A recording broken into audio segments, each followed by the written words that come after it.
We have abused the term couture, because I see a lot of people that are doing regular outfits doing so and so couture as their brand name, and you don't even do couture. You don't even understand what couture is.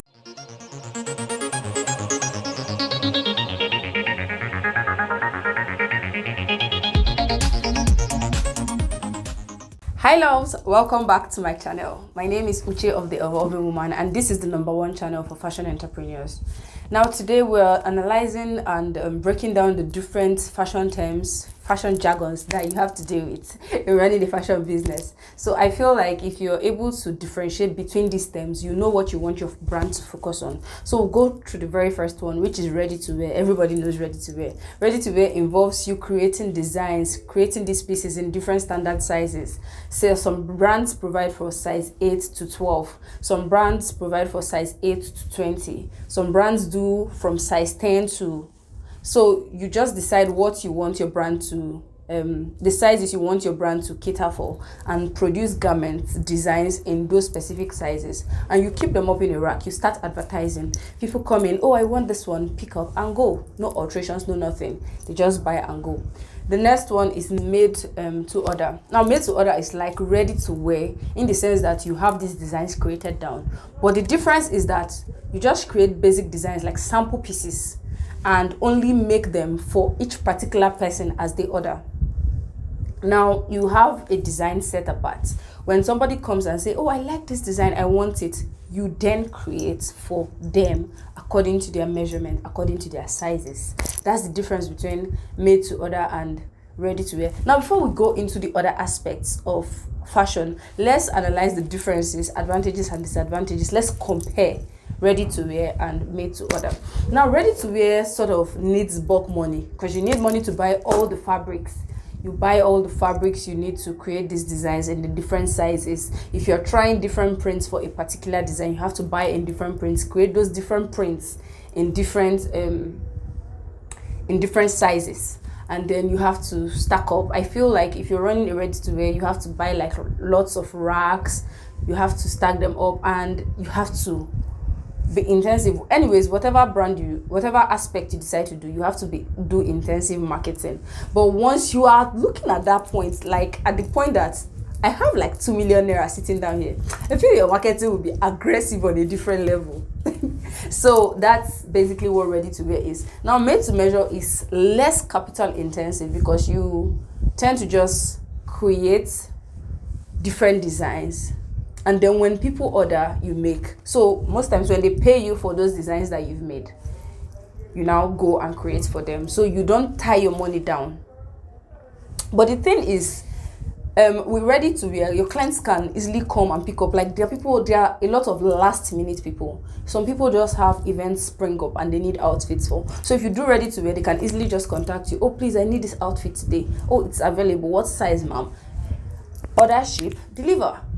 But when it comes to made to order, you have to do like we have a 3 working days delivery period.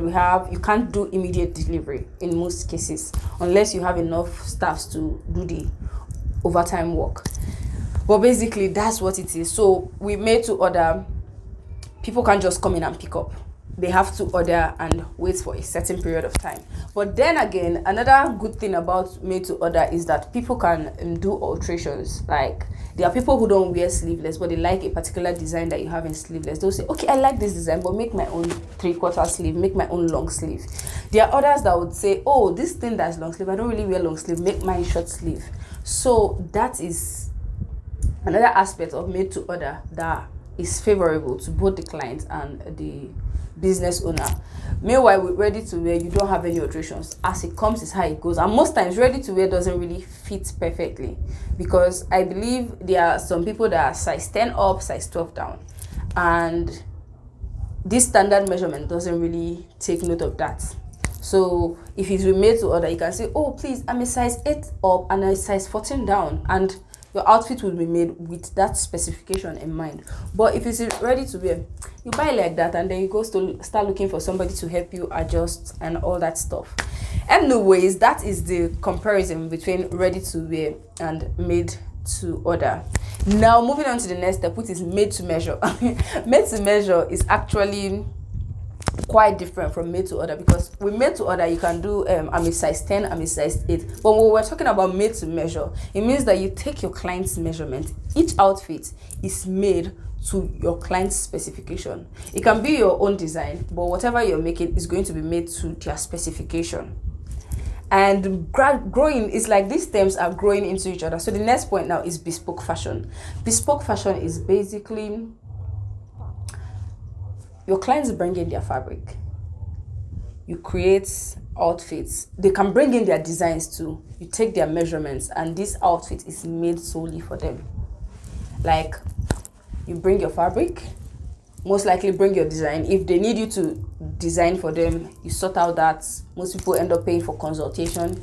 You pick a design for them and then you create it. But bespoke is that they are bringing their fabric. Each fabric is different for each client, basically, because they get to pick their fabrics, and it's mainly with the use of high quality fabrics. And the next one is couture. Couture. Yeah, I think couture is the right pronunciation. Couture is actually high-end bespoke. I see a lot of brands on Instagram doing FS couture, that blah blah blah, and it's not really. I feel like, especially in Nigeria, we have abused the term couture. Couture is high-end. Like, when I mean high-end, couture is high-end bespoke fashion. Like, with bespoke, like 100% of the work is done with machine, or say 90%, except where you have to do like appliques and stuff. But like 90% of the work is done with your machine, your sewing machine, with bespoke fashion. But when you're talking about couture, like 60% of the work is done by hand, like, which means we're doing like hand stitching, hemming is done by hand, embroidery is done by hand, you're probably doing beadings. Couture is like high end. Some couture outfits take up to like a month to make. Some take as much as 3 months to make.